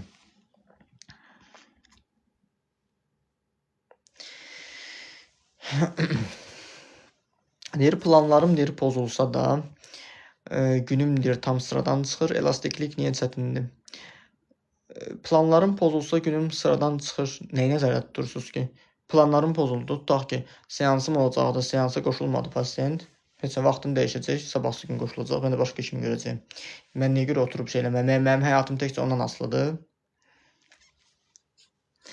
Bəli, deyir, yerləşməyə görə yazdım ki, uşaqlıqdan anlamırlar varlıqlarını. Əlbəttə, doğru izah eləmirlər çünki ona görə və nəzərə almalıyıq ki, Azərbaycan mentaliteti deyərək, mentallıq deyərək qoruyub saxlayırlar hər bir şeyi. Amma nəyə görə qoruyurlar, kimə görə qoruyurlar bilmirlər. Hamı hər şeyə gizlin eləyir. Və bu baxımdan da hər şey gizlin eləyərək qadağa qoymaq yerine Azərbaycanda qorumurlar, qadağa qoyurlar sadəcə. Ona görə belə proseslər yaranır. Qorumaq ayrı şeydir, qadağa qoymaq ayrı şeydir və sən bu baxımdan özünü qorumağı sadəcə doğru izah eləsən, çünki hər bir şey detallı uşaq anlayandan sonra daha gözü açıq olur. Daha professional başa düşür hər bir şeyi.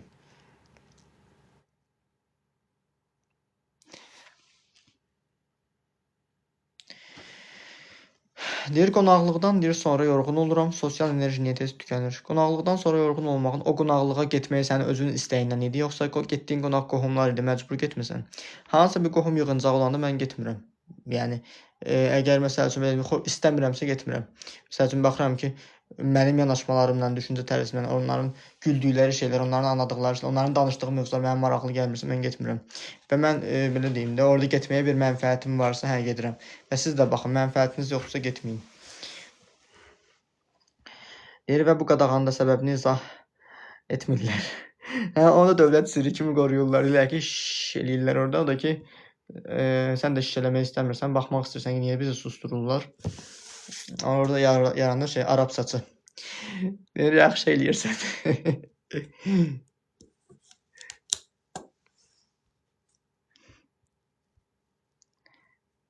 Deyirsiniz valideyniniz deyir, başqa uşaqlar kimi deyildiniz, nə mənada?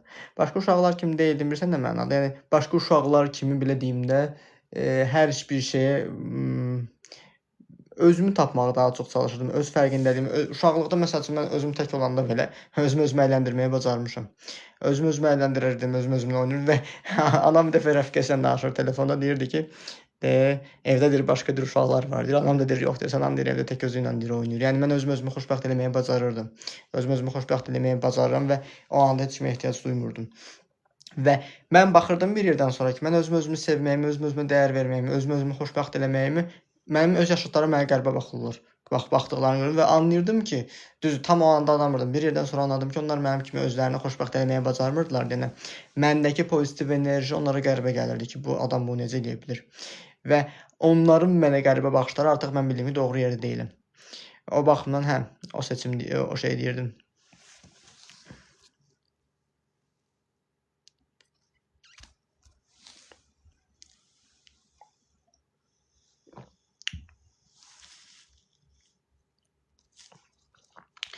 Deyir, tərif eşidəndə mövzunu dəyişirəm, qəbul etmək niyə çətindir? Özü bu tərifə layiq görmürsən ona görə. Bayaqki xanımdan misal çəkmək, dedim, şəxsiyyət ikiləşməsi yaşayır, oğlanlara içində egzorsiz seansı elədiyim xanım. Onun özünü də kimsə qadın kimi bəyənəndə özünü bəyənmirdi, xoşu gəlmirdi o mövzudan. Çünki özünü qadın kimi xoşbəxt hiss eləyib o şeyə layiq görmürdü. Bu baxımdan sizin də vəziyyətiniz ola bilər ki, buna uyğun bir şeydir.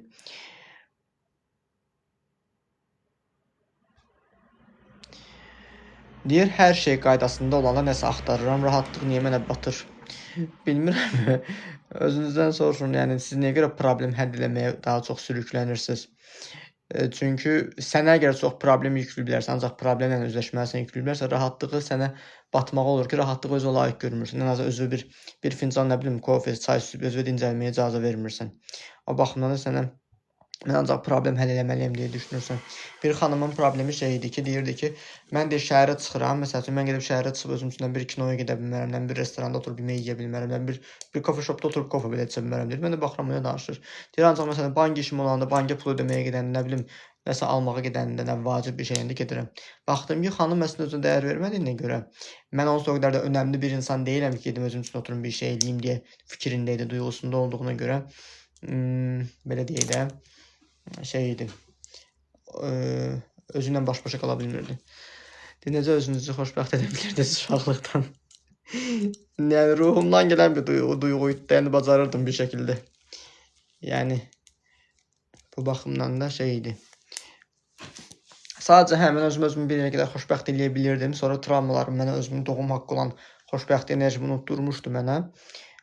Depressiya yaşamışdım, dərin ağrılar, depressiyalar keçirdirdim, amma ondan sonra mən onlara son qoyandan sonra həmin o belə deyək də daxilimdəki o uşağın mənə gülümsədiyini hiss edə bilirəm. Bilirəm uşaqlığımla tam istədiyim kimi, yəni necə deyim, tam normal keçməyib.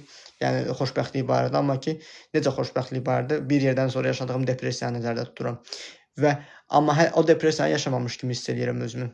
Çünki o duyğunu buraxdığıma görə, o özümlə bütünləşdiyimə görə elə bilirəm ki, o şeylər olur, xilas eləmişəm onu.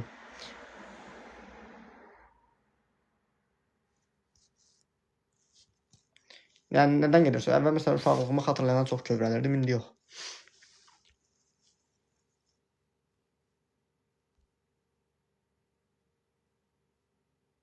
Allah qorusun. Təşəkkürlər. Allah sizləri də, sizin övladlarınızı da qorusun. Neyək? 1 saat 23 dəqiqə də efirdəyik. Vaxt necə keçib? Maraqlı söhbətlər eləmişik sizlərlə. Sual verirsiniz, yoxsa bağlayaq? Necə eləyək? Deyir, hər şey deyir, yüngülləşdirmək istəyirəm. Yük deyir, atmaq deyir, yaşla bağlıdır, yoxsa yorğunluqla. Hər şey yüngülləşdirmək istəmək normaldır, amma ki, yük atmaq yaşla bağlı nəyə nəzərdə tutursan ki? Hə, indi anladım. Ola bilər sən düşünürsən ki, sən cavansan, sən çox əziyyət çəkməlisən, sən yaşlanandan sonra rahat yaşamalısın. Onu anladım. Öz gələcəyini qurmaq barədə. Amma digər tərəfdən sən yaşlananda ancaq rahat yaşaya bilərsən. Rahat yaşayırsan, fiziki olaraq, heç fiziki olaraq da rahat yaşamırsan. Travmaların səni ağrıdır, bədənində ağrılar yaranır. Amma ki, özünlə baş-başa qalanda keçmişdə etdiyin problemlərin səni şey edir, boğur. Keçən səfər biri müraciət eləmişdi. Məsəl üçün, yaşlı insanlara görə müraciət edənlər çox az olur da. Xanımın 70 yaşı var idi. Ölüm qorxusundan üzləşirdi, panik atak keçirirdi. Konkret olaraq əslində mən ona müəyyən bir seans təklif elədim də və onu vəziyyətlə izah elədim. Çünki sağlamlıq dərəcəsi çox şiddətli idi və həmin o şiddətli dərəcə simptomun özü onun yaş göstəricisine görə seansa uyğun görmədim. Tutaq ki, sənin 70 yaşın var, sən qayıdıb 69 il bundan arxadakı olan travmalarından, səhvlərdən üzləşsən, həmin o panik atak əsnasında yaşının faktorunu nəzərə alaraq o havalanıb bəlkə də seansdan sonra ölə də bilərdi. Yəni bilmirəm, olmayıb ölən bir şey. Sadəcə mənim fikrimdir o ki, yəni o ağır bir məsuliyyət olur o. Bu baxımdan da yəni sənin özün o deyirə yanlış bir vaqona minmisənsə, gedəcəyin stansiyanı bilmədən və yaxud da yanlış bir stansiyaya keçmisənsə, yol deyir uzaqlaşmamış deyir, tez qayıt deyir. Çünki deyir travmalarınızdan sağalmağınız üçün ən dərin səhvlər etməmişdən qabaq sən qayıdıb özünü sağaltmalısan. Yoxsa həmin o problem şey olur. Səni daha da dibə sürükləyir. Deyir, simanız mənə tanış gəlir. Bilmirəm, ola bilər. İnsan deyir, bənzəyir. Sandra deyir, çox sağ ol, dəyməz.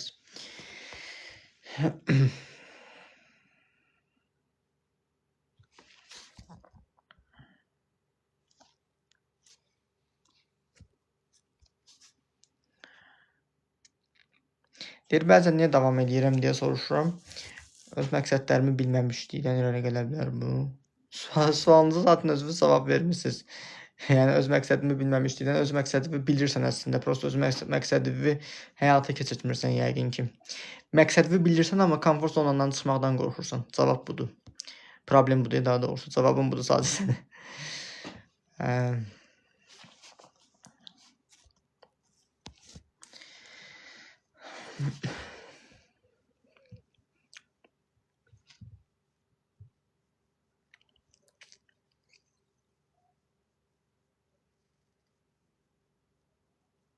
Sabah saat 7'de olabilir. Yazdım da. Neyse.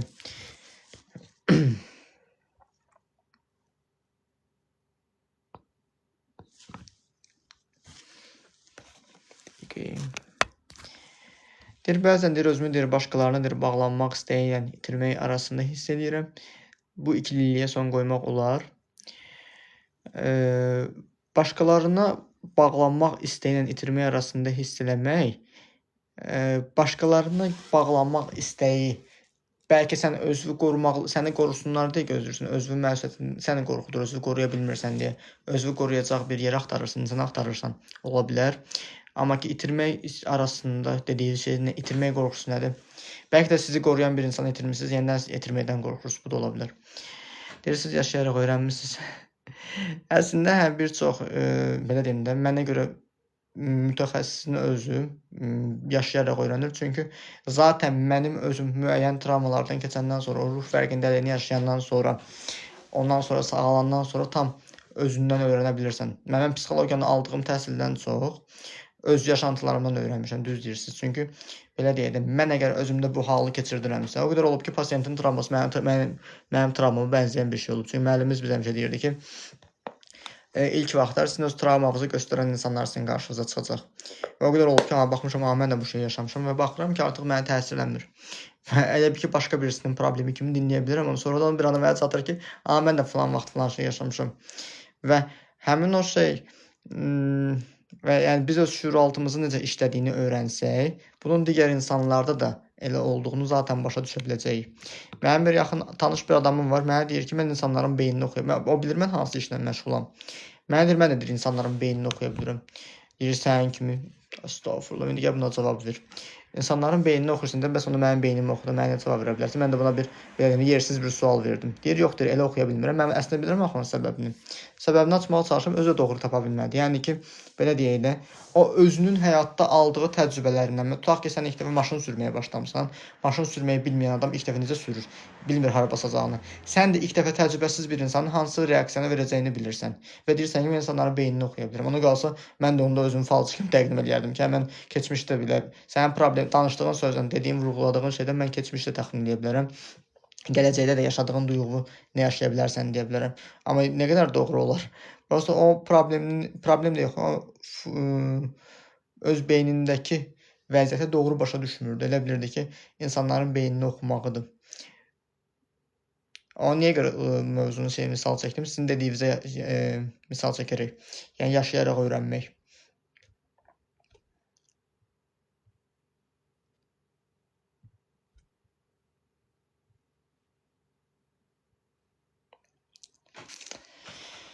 Belə.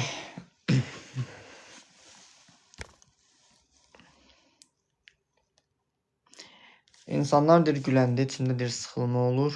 Aha. Sonra bir dəqiqə. Sosial qorxu necə formalaşır? Sosial qorxu da sosial mühitdə uşaqlıqda sənə yüklənilən travmadan formalaşır və yaxud da ki, sosial mühitdə sən inkişaf eləməyəsən deyə sənə yüklənmiş mənfi təlqinlər. Heç kimdən tanımadığın adama qapı açmaq olmaz, tanımadığın adamla danışmaq olmaz, belə eləmək olmaz, elə eləmək olmaz. Bunların hamısı sənə o qorxunu yükləyir.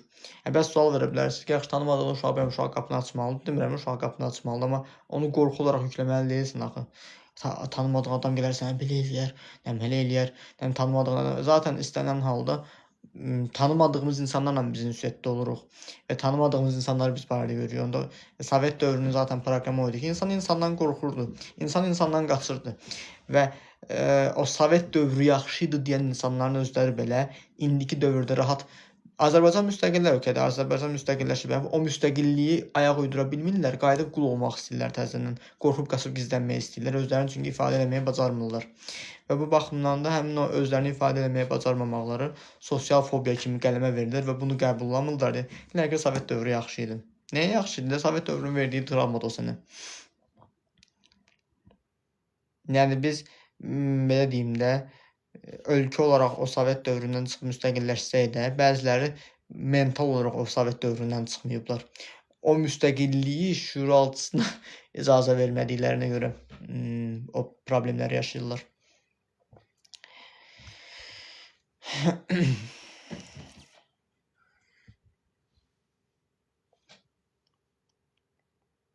Nəysə.